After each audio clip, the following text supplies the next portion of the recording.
Hello बच्चों, आज आप अपनी पाठ्य पुस्तक स्पर्श भाग 2 के गद्य खंड से पढ़ेंगे पाठ अब कहाँ दूसरों के दुख से दुखी होने वाले। ये पाठ महान उर्दू गद्यकार शायर निदा फाजली द्वारा लिखा गया है, जो कि तमाशा मेरे आगे उनकी जो पुस्तक है उससे एक अंश है। तुम्हारे में जो ये अब कहाँ दूसरे के दुख से दुखी होने वाले जो शीर्षक है वो उनकी पुस्तक निदा फाजली की पुस्तक तमाशा मेरे आगे से संकलित है। ठीक है बच्चों, तो निदा फाजली जो है वो उर्दू के शायर, बहुत बड़े शायर हैं, लेकिन इन्होंने हिंदी उर्दू गद्यकार के रूप में भी बहुत ख्याति प्राप्त की। इनका जन्म 12 अक्टूबर 1938 को दिल्ली में हुआ है और इनके जो माता पिता थे वो मूलतः जम्मू कश्मीर से आए थे। वो जगह थी फाजली, जम्मू कश्मीर की एक जगह फाजली से आए थे। और निदा का मतलब होता है स्वर या आवाज, तो स्वर या आवाज एक शायर के रूप में इतने विख्यात हुए हैं, लेखन में इतना आगे नाम कमाया, तो इसलिए ये जो है इनका नाम वैसे था मुर्तजा हसन है, लेकिन निदा फाजली के नाम से फिर प्रसिद्ध हुए। अच्छा, और बाद इनका बचपन जो है वो ग्वालियर में बीता। उनकी प्रारंभिक शिक्षा, उच्च शिक्षा भी ग्वालियर में हुई। इनकी मृत्यु जो है वो 8 फरवरी 2016 को बॉम्बे में हुई। साहित्य अकादमी पुरस्कार प्रदान किया गया, इनको पद्मश्री भी मिला है। और एक बात और इनके बारे में खास है बच्चों कि जब भारत विभाजन हुआ उस समय इनके माता पिता जो थे वो पाकिस्तान जा रहे थे और इनसे भी कहा पाकिस्तान चलने के लिए, लेकिन इन्होंने मना कर दिया था और ये दिल्ली में ही रहे। फिर बाद ग्वालियर आ गए थे बाद में और इन्होंने वहां जाने से इनकार कर दिया था। ठीक है बच्चों, तो इस तरह से भारत में ही वो काव्य सृजन या गद्य दोनों ही साहित्य के क्षेत्र में लिखते पढ़ते रहे और बाद में ये सिनेमा जगत से भी जुड़ गए। सिनेमा में इनके बच्चों गीत जो हैं सिनेमा में लिए जाते हैं, इनके गीत लिखे हुए गीत जो हैं वो सिनेमा में लगाए गए हैं। ठीक है बच्चों, तो अब देखो इनके बारे में कुछ खास बातें हैं। पाठ तो तुम देख ही रहे हो, अब कहाँ दूसरे के दुख से दुखी होने वाले।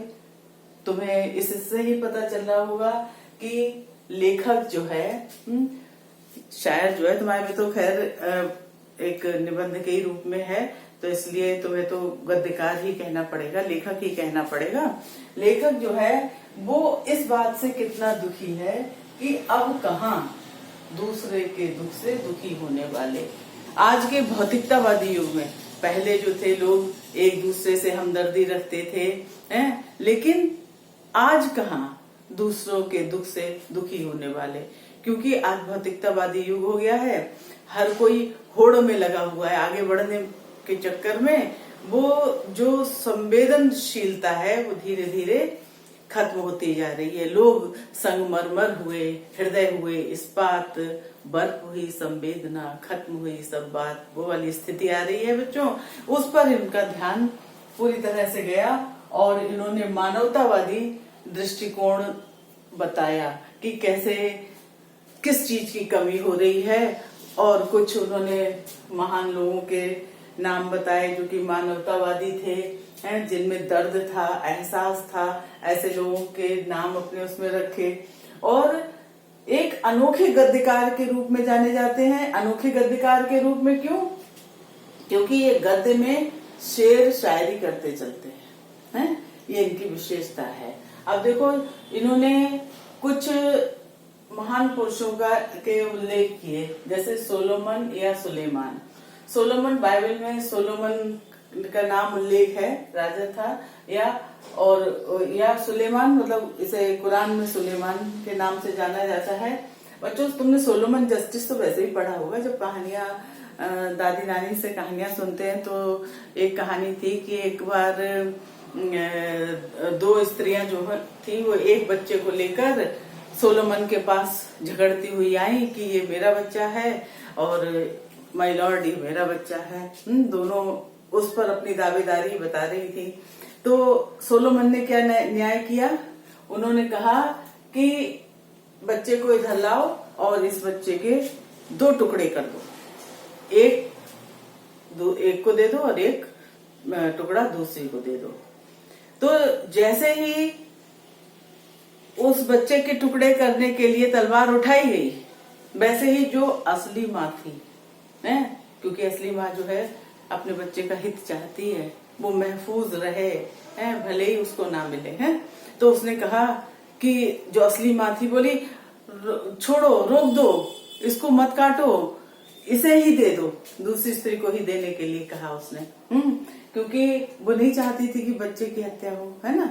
तो अब सोलोमन ने डिसाइड कर लिया कि असली माँ कौन है और उसको उसका बच्चा प्रदान कर दिया। तो इस तरह के उदाहरण कहानियां बहुत सारी पढ़ते रहते हो तुम लोग। अब देखो इसमें इन्होंने सोलोमन या सुलेमान का उल्लेख किया, शेख अयाज का उल्लेख किया है और नूह का उल्लेख किया, जो कि तुम अभी धीरे धीरे जब पाठ पढ़ोगे तो इन सब का उल्लेख आता जाएगा कि कैसे चींटियों को भी पता चल गया कि फौज आ रही है और अब हम लोगों की मौत निश्चित है। तो सोलोमन ने क्या कहा था, सोलोमन ने उनकी आवाज सुन ली और उन्होंने वहीं पर उनको आश्वस्त किया कि कोई तुम्हें मारने नहीं आ रहा है। तो ऐसी क्षमता वाले लोग हैं जिनको पहले से ही दर्द महसूस हो जाए, ये सब तुम अभी आगे पढ़ोगे। और शेख अयाज के पिता जो कि एक बार कहीं गए थे, कुएं पर उन्होंने पानी पिया, वहां पर एक चींटा उनके कंधे पर चढ़ गया और वो जब घर आ गए, उन्होंने खाना खाने जैसे ही बैठे तो उन्होंने वो चींटा देखा तो उन्होंने कहा अरे मैंने किसी को बेघर कर दिया है, और वो से तुरंत उठ के उस चींटे को छोड़ने गए, उसकी जगह पर छोड़ने गए। तो ऐसे ऐसे दर्द वाले लोग, संवेदनशील लोग, उनके उदाहरणों के माध्यम से लेखक जो है वो समाज में संवेदनशीलता लाना चाहता है। असलियत में बात यह है ना। और नूह का उल्लेख उन्होंने किया है, जो कि लश्कर के नाम से प्रसिद्ध थे, लेकिन अरब में इन्हें नूह के नाम से जाना जाता है। उनका उल्लेख किया कि एक बार नूह ने कह दिया, एक घायल कुत्ता सामने से आया, नूह ने कह दिया दूर हो जा गंदे कुत्ते, हैं। तो ये बात सुनकर वो कुत्ता बोला कि मट्टी से मट्टी मिले, खो के सभी निशान, किसमें कितना कौन है कैसे हो पहचान, है। इस बात को सुनकर कि सब लोग भाई सबकी मिट्टी एक सी है, सभी तो क्षितिजल पावक गगन समीरा पंच तत्व निर्मित शरीरा है, वो इतना बड़ा उन्होंने दर्शन उन्हें समझा दिया कुत्ते ने। उस बात को सुनकर कि ईश्वर सब में है, ईश्वर सर्वव्यापक है, तो किसमें कितना कौन हो कैसे हो पहचान, उस कुत्ते में भी तो भगवान है। तो इस बात को सुनकर नूह जो थे पूरी जिंदगी रोते रहे थे। इस बात का उल्लेख इस पाठ में किया गया है बच्चों। और कुछ कठिन शब्द आएंगे क्योंकि भाई इनके भाषा में उर्दू शब्दों का बाहुल्य है ना। तो उर्दू के 60 उत्तरी कविता के ये कवि हैं, तो इनके उसमें उर्दू भाषा जो है वो स्वाभाविक आ जाती है। तो हाकिम जैसे है, ये पेज नंबर 111 पे तुम्हें मिलेगा। हाकिम, हाकिम मतलब राजा या मालिक है। लश्कर मतलब सेना, ये 112 पे। और लकब मतलब ये पद सूचक है, किसी के पद को किसी के लकब से संबोधित करना है। और जलजला मतलब भूकंप, और सैलाब मतलब बाढ़। एक कुछ शुरुआत में ये कठिन शब्द है, इनको जान लो। अभी आगे तो अगले वीडियो में पढ़ोगे। और इसमें इन्होंने बताया है कि ये धरती सबकी है ना, किसी एक की नहीं है। ईश्वर ने धरती सबके लिए बनाई है। पंछी हो, वो मानव हो, पशु हो, नदी हो, पर्वत हो, समंदर हो, सबके लिए धरती बनाई गई है। किंतु इंसान है जिसमें कि चेतना शक्ति ज्यादा है, उसने क्या किया कि इन सबको दरबदर कर दिया है, अपनी कॉलोनियां काटते चले गए और इन सबको पीछे ढकेलते चले गए। तो कहना चाहिए कि जिस शाखा पर बैठे हैं उसी शाखा को काटने की ये मूर्खता कर रहा है इंसान। किसके चक्कर में? आगे बढ़ने के चक्कर में, क्योंकि इन सबसे तो पर्यावरण है, और पर्यावरण खत्म तो इंसान भी खत्म। इंसान कौन सा अलग से है? तो इस पर भी इन्होंने जोर दिया है। उसको अब अगले वीडियो में पढ़ेंगे, है ना बच्चों। इसको घर पे पाठ को पढ़ना और समझना, ठीक? कल पढ़ाएंगे और। धन्यवाद।